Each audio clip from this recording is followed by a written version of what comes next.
Genesis chapter 14. Abram rescues Lot.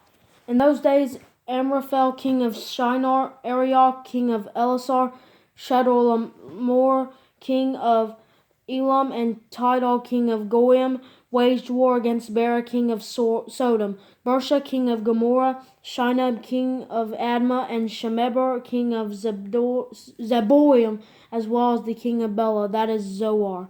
All of these camped as allies to the valley of Siddim, that is the Dead Sea. They were subject to Chedorlaomer for 12 years, but in the 13th year they rebelled. In the 14th year, Chedorlaomer and the kings who were with him came and defeated the Rephaim and Ashtaroth Karnaim, the Zuzim and Ham, the Emim and Shaveh, Kiriathaim, and the Horites in the mountains of Seir as far as El Paran by the wilderness. Then they came back to invade En Mishpat, that is, Kadesh, and they defeated all the territory of the Amalekites, as well as the Amorites who lived in Hazazon Tamar.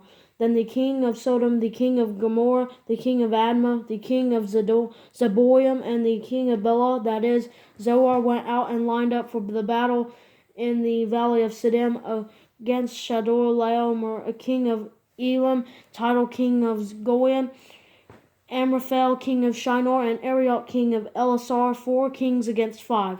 Now the valley of Siddim contained many asphalt pits, as the kings of Sodom and Gomorrah fled, some fell into them, but the rest fled to the mountains.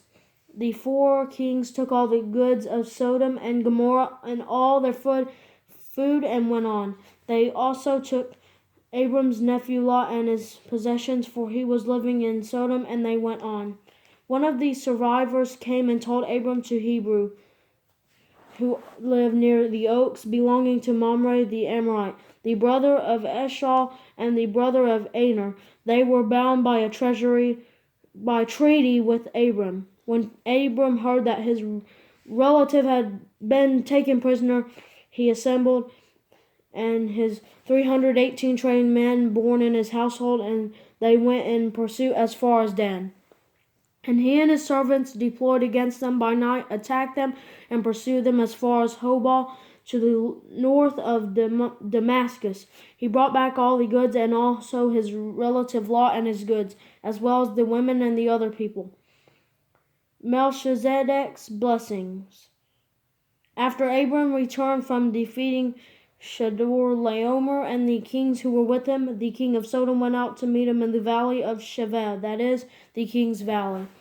Then Melchizedek, king of Salem, brought out bread and wine. He was a priest to God Most High. He blessed him and said, Abram is blessed by God Most High, creator of heaven and earth, and I will give praise to God Most High, who has handed over your enemies to you. And Abram gave in a tenth of everything.